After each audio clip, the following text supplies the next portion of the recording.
the man she called her old neighbor. My daughter stood in front of nearly 200 wedding guests, raised her glass, and smiled at me. Then she said, "And of course our old neighbor Frank is here." Not Dad. Not my father. Just Frank. A few people laughed politely. I sat there in my navy suit, holding a glass of sparkling water, and said nothing. Because nobody in that room knew what her new husband had discovered 3 weeks earlier. And Renee certainly didn't know that the man she'd just introduced as an old neighbor had quietly been paying for a part of her life she believed someone else had provided. 40 minutes later, her husband would walk to the microphone. He would look directly at me. And he would say something that would bring the entire wedding reception to a dead stop. But to understand why Marcus found that folder, you need to know what happened years earlier. My name is Frank Delroy. I'm 64 years old, and I spent 31 years working as a structural engineer in Asheville, North Carolina. I wasn't a rich man. I drove an old pickup, lived pretty simply, and saved what I could. But I knew how to build things that lasted. In 1998, I designed and supervised the construction of our house on Belle Haven Street. It wasn't a mansion. Just a comfortable 3-bedroom home where my wife Carol and I planned to raise our daughter. Renee was born that same year. For the first 12 years of her life, I thought that house would be where she grew up, where she'd bring her friends, where I'd eventually watch her leave for college. I was wrong. When Renee was 12, Carol made a decision that split our family in two. She left me for a man named Gerald Whitfield. Gerald had money. More money than I'd ever had. He knew how to make expensive things look effortless. A nice house on Lake Norman, a boat, dinners at restaurants where I'd never even looked at the menu. Carol moved out. And she took Renee with her. My attorney, Tom Ashby, told me I had grounds to fight for custody. But every time I imagined Renee sitting in a courtroom, listening to two adults argue over where she belonged, I couldn't do it. She was 12. She was already scared. I couldn't make her carry my anger on top of everything else. So I stepped back. At first, I still saw her regularly. Then the visits became less frequent. Every other weekend became once a month. Once a month became holidays. And slowly, almost without anyone announcing it, the distance changed the way Renee saw me. Gerald became the man she trusted in her new home. I became Frank, the man from Belle Haven Street. I could have corrected that story. 100 times I could have said, "I'm your father." But I didn't. And that silence would cost me 17 years. Then Renee got accepted into nursing school. Gerald told her college was a good opportunity to learn financial independence and suggested she consider taking out loans. A few days later, Renee called me. She wasn't asking me for money. She just needed someone to listen. I listened. Then I called Tom Ashby. We created the Belle Haven Family Trust. I funded it with money I'd saved over decades of working and an inheritance I'd never touched. The trust would pay Renee's nursing tuition directly. My name wouldn't appear on the payments. She wouldn't know where the money came from. That was exactly how I wanted it. I told myself I was protecting her. I told myself she shouldn't have to choose between the man she'd grown up with and the father she'd slowly forgotten. And for years, the plan worked. Until 3 weeks before Renee's wedding, when Marcus found a folder containing documents connecting me to the life Renee thought she'd built without me. He didn't know what he was looking at first. But once he did, he couldn't unsee it. And what Marcus discovered wasn't just who had been paying Renee's tuition. It was the first clue to a much bigger truth. A truth that would eventually make him stand in front of nearly 200 people on his own wedding night. And tell my daughter exactly who I was. And why I'd spent 17 years letting her believe otherwise. The folder Marcus found. 3 weeks before the wedding, Marcus Coleman was sitting at the kitchen table with Renee, sorting through the kind of paperwork nobody enjoys. Insurance. Student loans. Bank statements. The boring details that come with combining two lives. Marcus was an orthopedic surgeon, and he had a habit of noticing things other people missed. That afternoon, he noticed something that didn't make sense. Renee barely had any nursing school debt. He knew nursing school wasn't cheap. So he looked at her and asked, "Your dad covered most of this, right?" Renee frowned. "I think so. Mom mentioned something about a fund years ago. I never really asked." Marcus looked back at the paperwork. "Gerald, I assume." She said it casually, like there was nothing strange about the answer. But Marcus knew Gerald. Gerald didn't exactly have a reputation for doing things quietly. If he paid for something, people knew about it. If he bought something expensive, everyone heard the story. Yet Renee's nursing education had apparently been paid through some kind of fund that she couldn't even identify. Marcus didn't push her. Instead, he asked Renee to authorize him to help organize some of her financial paperwork before the wedding. She agreed. A few days later, Marcus contacted the university. The bursar's office confirmed that Renee's tuition had been paid through an entity called the Bellhaven Family Trust. That was all they would tell him. They wouldn't give him the name of the person behind it. Marcus thanked them and hung up. Then he stared at the words on his screen. Bellhaven. He knew that name. He'd heard it before. Not at Lake Norman. Not from Gerald. From me. The old man living on Bellhaven Street. Marcus had only met me a handful of times, but he remembered my address. He searched the trust name. Nothing useful. He checked public records. Still nothing obvious. Then he remembered something I'd said during his visit to my house months earlier. I'd mentioned that I'd spent most of my career as a structural engineer and had handled my finances through the same attorney for years. Tom Ashby. Marcus called him. "Mr. Ashby, I'm Marcus Coleman. I'm Renee's fiancé." There was a pause. Then Marcus asked about the Bellhaven Family Trust. Tom's answer was careful. "I'm sorry, Marcus. I can't discuss my client's private affairs." Client. Singular. That one word told Marcus more than Tom probably intended. Marcus thanked him and ended the call. He didn't need Tom to tell him the name. He already suspected it. But suspicion wasn't proof. So that afternoon, Marcus drove to Asheville. He didn't tell Renee why. When I opened my front door and saw him standing there in his hospital clothes, I knew immediately that something was wrong. He didn't come inside right away. He just looked at me and said, "Frank, I need to ask you something." I stepped aside. We sat at the kitchen table. Marcus placed a thin folder between us. Inside were copies of the tuition records, trust information, and several payment confirmations. He tapped the first page. "Is this you?" I looked down. Then I looked back at him. There wasn't much point lying. "Yes." Marcus leaned back. For a moment, neither of us spoke.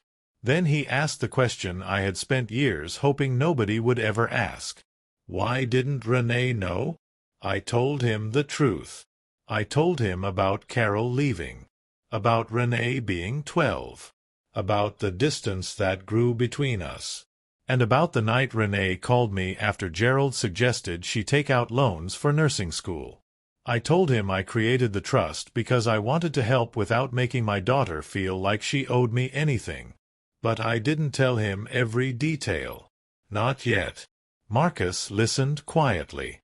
Then he asked, "How much did you actually pay?" I shook my head. "That doesn't matter. It matters to me." "No," I said. "What matters is that she got through school." Marcus looked at the folder again. Then he noticed something I hadn't noticed in years. One page had been attached to the original trust documents. It wasn't a payment record. It wasn't a bank statement. It was a handwritten instruction dated the day the trust was created. Marcus read it twice. Then he looked up at me. "Frank." His voice had changed.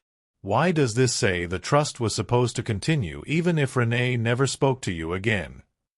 I didn't answer, because I'd almost forgotten I'd written those words. And suddenly Marcus wasn't just asking about money anymore. He was asking about the 17 years I'd spent loving my daughter from a distance. And there was one part of that document I hadn't told him about. A part that would eventually change what Marcus believed about Gerald, Carol, and me. The condition in the trust. Marcus kept staring at that sentence. The trust was supposed to continue even if Renee never spoke to me again. He looked up. "Why would you put that in there?" I took a breath. Because when Renee was 12, I realized I might not get another chance to help her. Marcus said nothing. I didn't need to explain everything. He already knew enough. So I pointed to the document. The condition was simple. The money belonged to Renee, whether she ever forgave me or not. Marcus nodded slowly. Then he turned another page. "Did she know any of this?" "No. Not even about the tuition?" "She knew someone was helping." "But she thought it was Gerald?" I looked down. That was the story she was given. Marcus studied my face. "What story?" I hesitated. Then I finally said it. "She was told I walked away." Marcus frowned. "She thought you abandoned her?" "Yes." "Who told her that?" "I never found out for certain." He looked frustrated. "You never asked?" "Of course I wanted to know." I leaned back. But there was a time when Renee begged me not to make things worse. She was 12, Marcus. She thought every argument between the adults was somehow her fault. I swallowed. So I stopped fighting. For a few seconds, the only sound in the room was the ticking clock on the wall. Then Marcus turned another page. He stopped. "Frank." I looked at him. "What?" He tapped the paper with his finger. "This payment is dated 8 months after Renee graduated." I leaned toward the folder. He was right. Renee had already finished nursing school. There shouldn't have been another tuition payment. "That's not tuition," I said. "Then what is it?" I didn't answer. Because I remembered the payment. And I remembered exactly why I'd made it.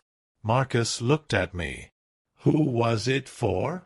I finally said, "Renee." He frowned. "But you just said it wasn't for her education." It wasn't. I reached for the folder and pulled out the original trust ledger. There it was. A payment made shortly after Renee's graduation. Not to a university. Not to a landlord. Not to a dealership. To a private account. Marcus read the name attached to it. His expression changed. "Who is Carol Whitfield?" My stomach tightened. Carol. My ex-wife.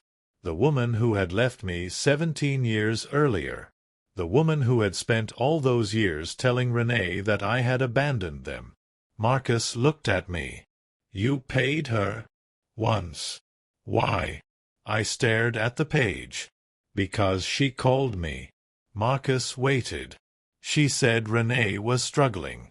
She needed help with something, and Carol promised me she wouldn't let Renee know where the money came from." Marcus's eyes narrowed. "And you believed her?" "At the time, I had no reason not to." He looked back at the payment. Then he noticed something I hadn't thought about in years. The account wasn't Carol's personal account. It belonged to a company. Marcus pulled out his phone. "What company?"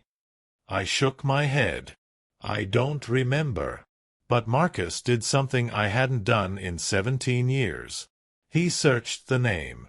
A few seconds passed. Then his expression went completely still. "Frank." "What?" This company wasn't owned by Carol. I stared at him. Then who owned it? Marcus turned the phone toward me. I looked at the screen. And for the first time in 17 years, I saw a name I'd completely forgotten. Gerald Whitfield. Marcus sat back. So your money went from your trust to Carol through a company owned by Gerald. I couldn't speak, because suddenly that old payment didn't look like a favor anymore. It looked like part of something much bigger. And if Marcus was right, then the story Renee had been told about why I disappeared from her life might not have been the whole truth. I had spent 17 years believing I had stayed silent to protect my daughter. But now I had a different question. What if my silence had been exactly what someone else wanted? Marcus closed the folder.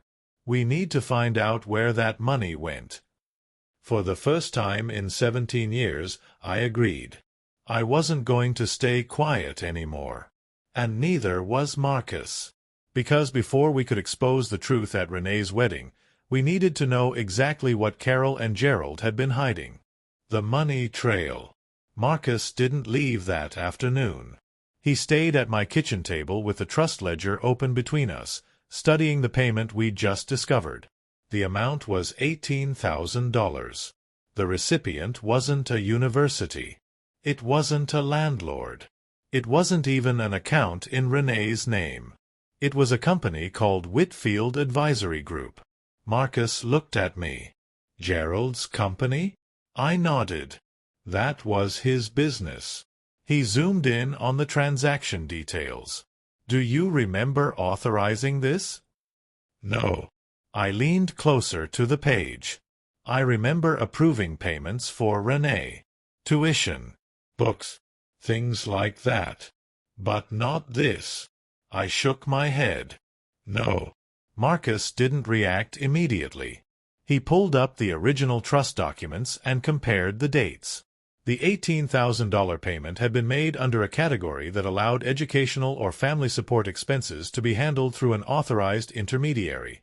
That explained why the payment could legally pass through Gerald's company. But it didn't explain what happened afterward. Marcus opened another record. Wait. He checked the date again. Then he opened a second document. The same $18,000 had moved from Gerald's company into another account 2 days later. The account belonged to Carol. I stared at the screen. Carol. Marcus nodded. I felt my hands tighten around the edge of the table. Did she ever tell you she received that money? No. Marcus looked at the transaction again. Then she kept it from you. I didn't answer. I wanted to believe there was an innocent explanation. Maybe Carol had used the money for Renee. Maybe she'd moved it somewhere else. Maybe the records were incomplete. Marcus seemed to be thinking the same thing. So he kept digging. The next document showed where part of the money eventually went. A payment had been made to a private school near Lake Norman. Marcus zoomed in on the description. Then he stopped. Let me check something. He pulled up the school's enrollment records. He compared the student name with Renee's records. Then he checked the dates. His expression changed. He looked at me. Frank. What? Renee never attended this school. I stared at him. Are you sure? He nodded. I'm sure. I leaned back slowly. The room suddenly felt smaller. Then who did? Marcus didn't answer right away. He went back through the records. The school payment wasn't connected to Renee. It was connected to one of Gerald's children from his previous marriage. I looked down at my hands. My knuckles had turned white from gripping the edge of the table. But Marcus wasn't ready to call it theft. There may be an explanation, he said. I gave him a bitter smile. After 17 years, I'm starting to think there are a lot of explanations I was never given. He didn't argue. Instead, he opened another document. It was an amendment to the Belle Haven Family Trust. I recognized the trust immediately. But I'd never seen this version. Marcus pointed to the date. It had been added shortly after Carol left with Renee. I read the paragraph twice. The amendment allowed certain payments to continue if Renee's guardian claimed that I had abandoned my parental responsibilities. I looked at Marcus. I didn't add that. Are you sure? I would remember signing something like this. Marcus turned the page. At the bottom was Tom Ashby's signature. My attorney. But there was something else. A notation beside the amendment stated that it had been prepared after a private conversation between Tom and Carol. Marcus looked at me. So Carol asked Tom to change the trust? Apparently. But why? I shook my head. I don't know. For the first time, I felt something I hadn't allowed myself to feel in years. Anger. Not loud anger. Not the kind that makes you throw things or start shouting. The quiet kind. The kind that sits in your chest and refuses to leave. I had spent 17 years believing my silence had protected Renee. Now I was looking at documents suggesting that someone else had been making decisions about her life while I stood outside the door. Marcus closed the folder. We need to talk to Tom. I reached for my phone.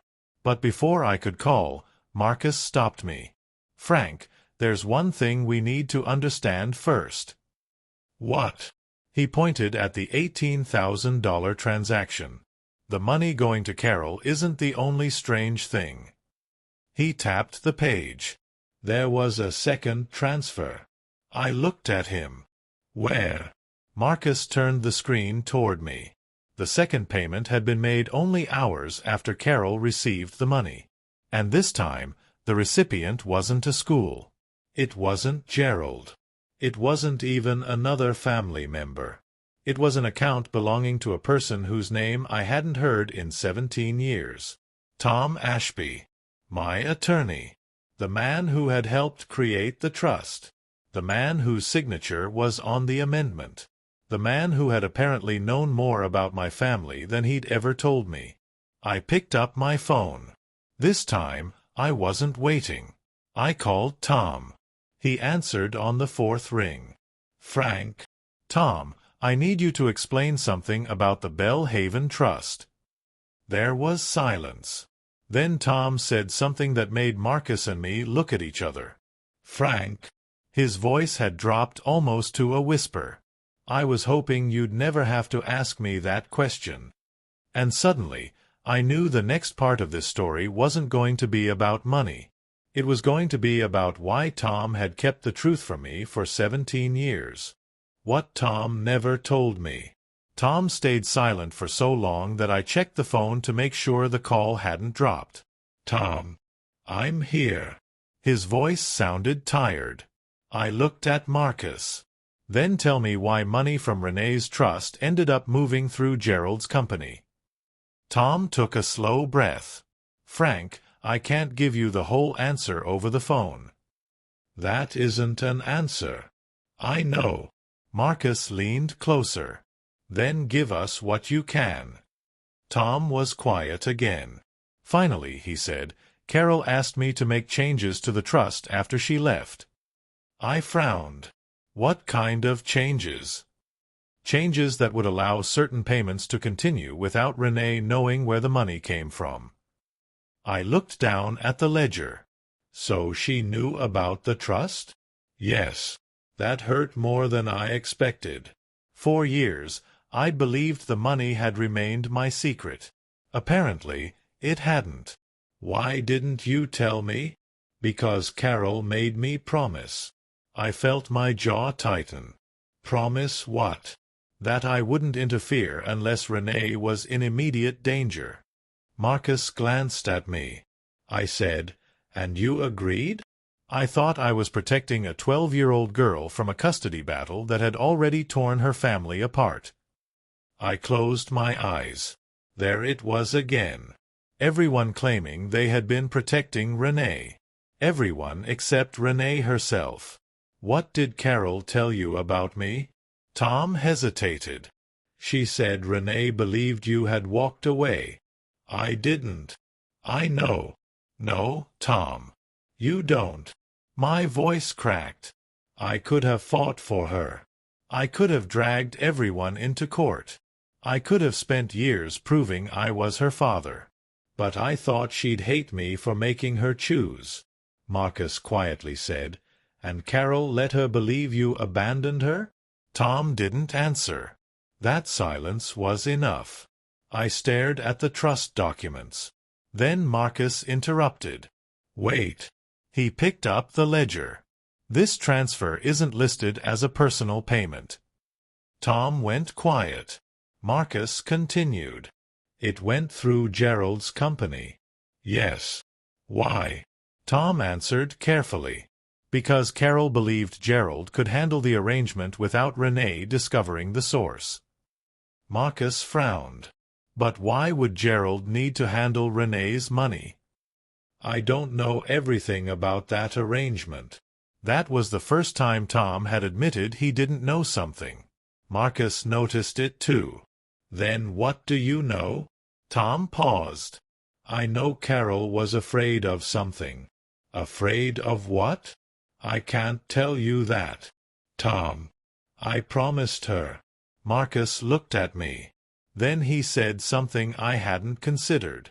Frank, if Carol was afraid of something, why did she need your trust?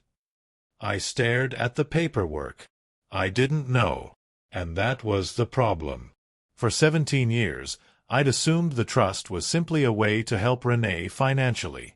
Now I was beginning to wonder whether it had been used for another purpose. Tom spoke again. There is one thing I can tell you. What? The trust wasn't the reason Carol contacted me. I sat completely still. Then what was? Tom's voice dropped. She wanted to know whether you had kept certain records from your marriage. My heart stopped for a second. What records?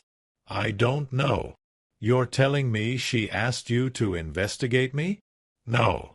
She asked whether you still had them. Marcus immediately asked, What records?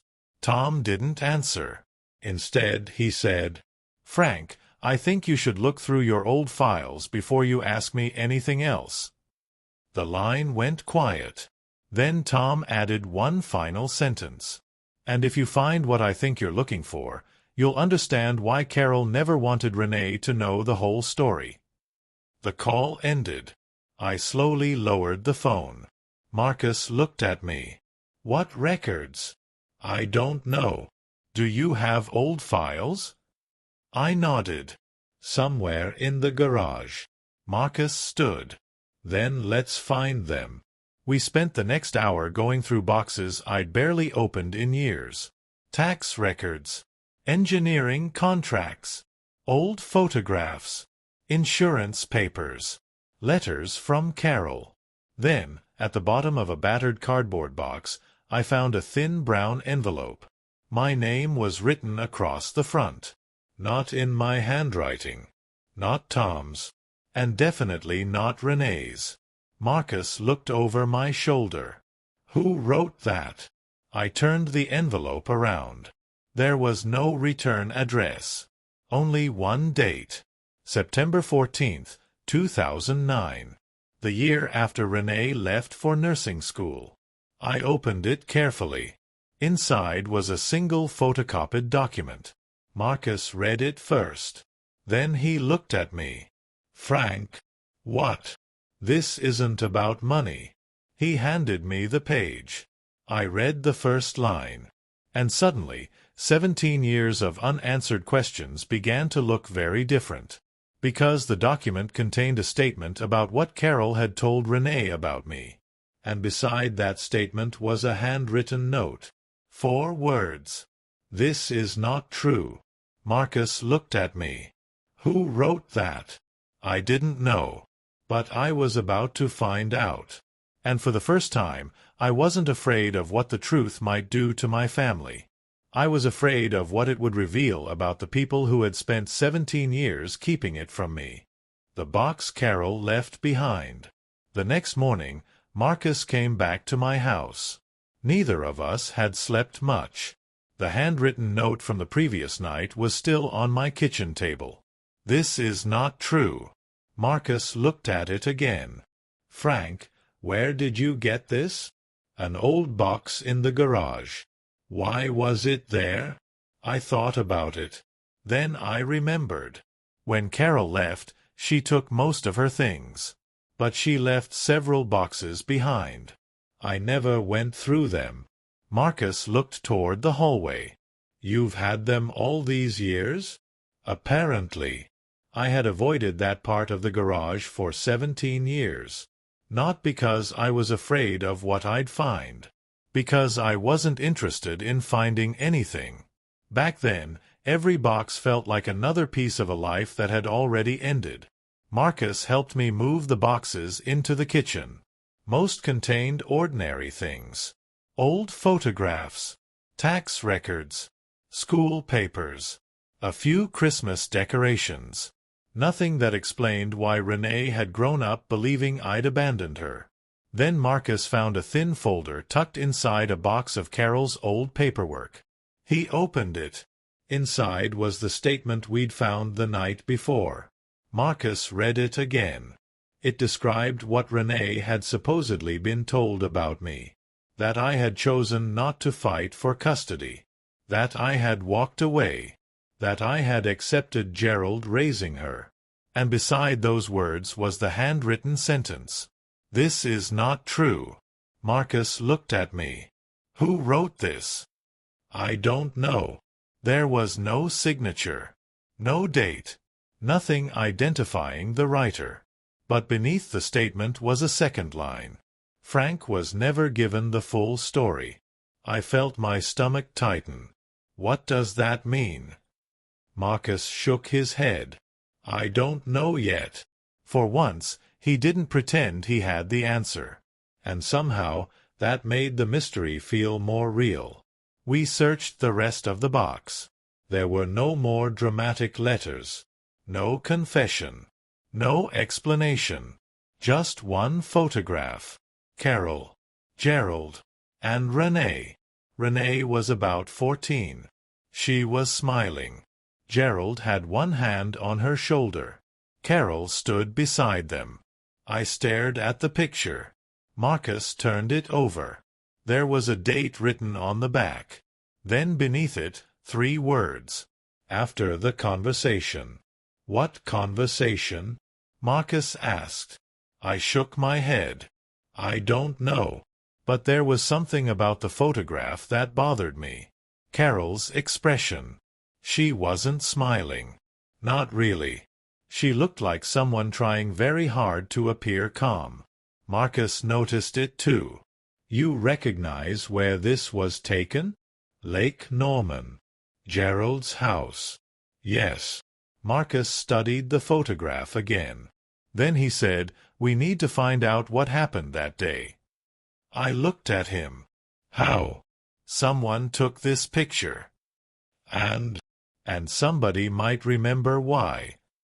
That was when Marcus made his next move. He didn't call Tom. He didn't call the university. He didn't chase another bank record. He searched through Renee's old contacts and found the name of a woman who had worked for Gerald's family during those years. Her name was Martha Ellis. According to Renee's old address book, Martha had been the Whitfields' housekeeper for nearly 10 years. Marcus called her. She answered. At first, she didn't want to talk. Then Marcus mentioned Renee's name. There was a long pause. Finally, Martha said, I wondered when someone would come asking about that family. Marcus looked at me. What family? Martha sighed. The Whitfields. She agreed to meet us the following afternoon. When we arrived, she looked older than I expected. But the moment she saw me, her expression changed. You're Frank. I nodded. She stared at me for several seconds. Then she said something I'll never forget. Renee was never supposed to believe you abandoned her. My chest tightened. What did you just say? Martha looked toward the door. then back at me. Carol told me once that she was afraid Gerald would do something terrible if you ever came back into Renee's life. Marcus leaned forward. What did she mean? Martha shook her head. I don't know everything. Then she looked directly at me. But I remember one thing. What? That night at Lake Norman. She stopped. Her eyes filled with uncertainty.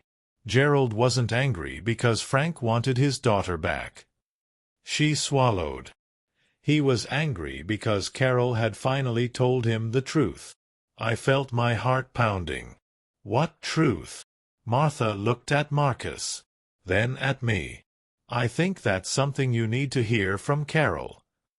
But Carol had been gone from my life for 17 years. And 4 days before my daughter's wedding, we still had no idea where she was. Then Martha reached into her purse. She pulled out an old cell phone. I kept this because I couldn't bring myself to throw it away. She placed it on the table. There was one voicemail on it. Marcus stared at the phone.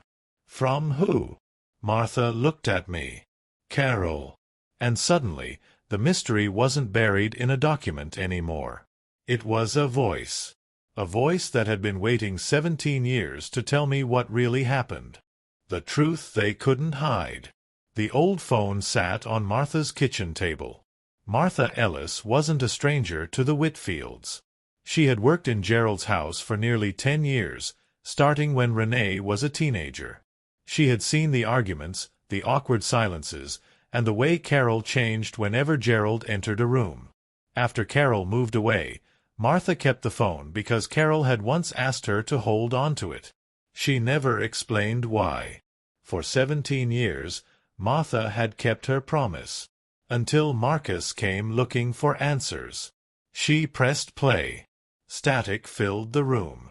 Then Carol's voice came through.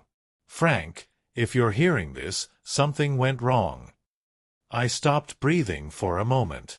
I hadn't heard her voice in years. She sounded tired. Afraid. I need you to know something. I never wanted Renee to believe you abandoned her. Marcus looked at me. Martha lowered her eyes. Carol continued. After I left, Gerald found out about the trust you created for Renee. He knew you were still supporting her. He was furious. My hands tightened. Then came the part I'd never known. He told me that if you came back into Renee's life, he would make sure she believed you had chosen to leave us. I stared at the phone. Carol continued. I was afraid of what Gerald would do. I thought if I kept you away, I could protect Renee until she was old enough to understand everything. The recording crackled. Then she said something that hurt more than anything else. I told Renee you didn't fight for custody. My eyes closed. I know now that was wrong. The recording ended. Nobody spoke. For a few seconds, I could hear nothing but the clock on Martha's wall.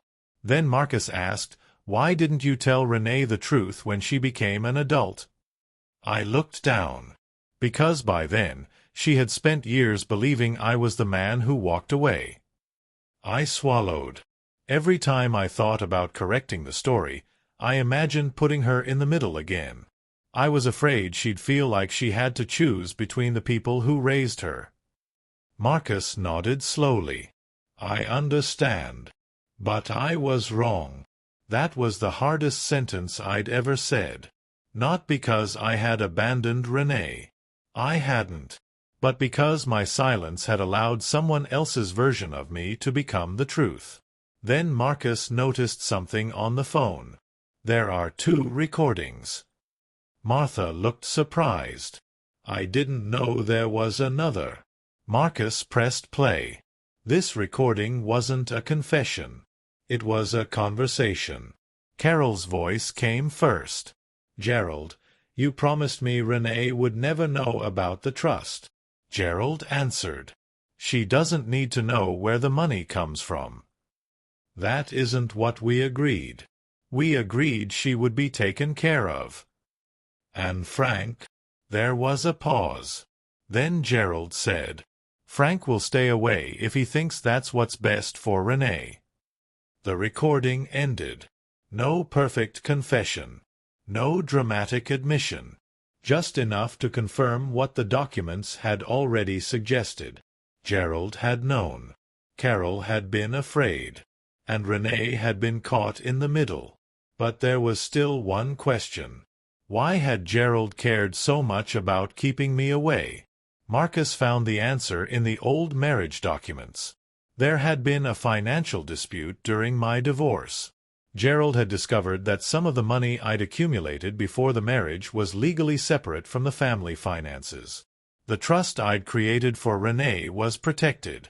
Gerald couldn't control it, but he could influence who knew about it. And he had realized something else.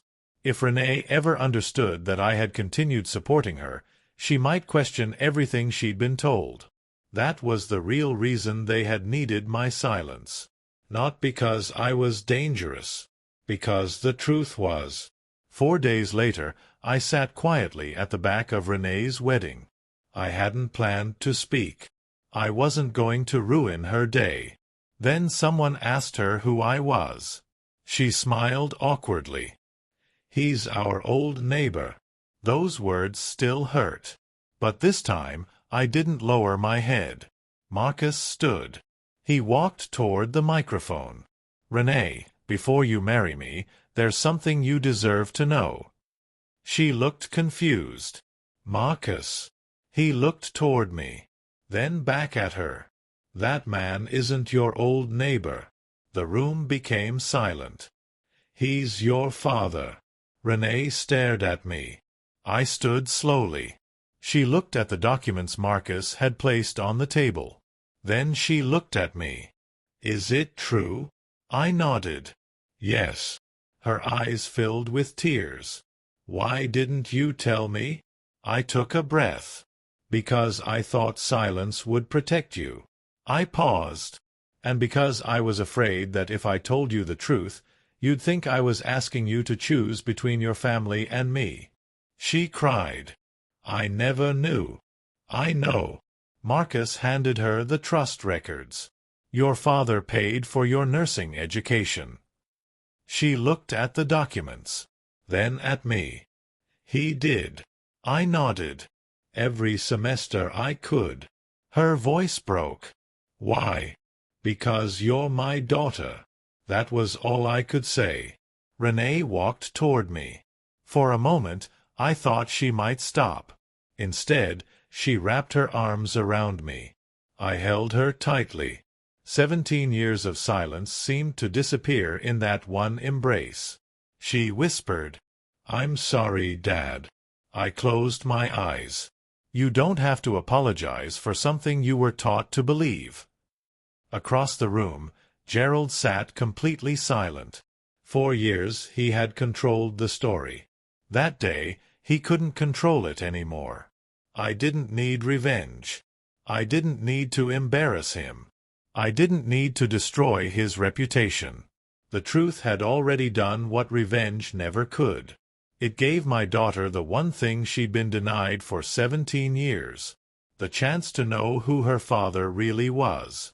And when Renee took my hand and introduced me to the people sitting at her wedding, she didn't call me the old neighbor. She simply smiled and said, This is my dad.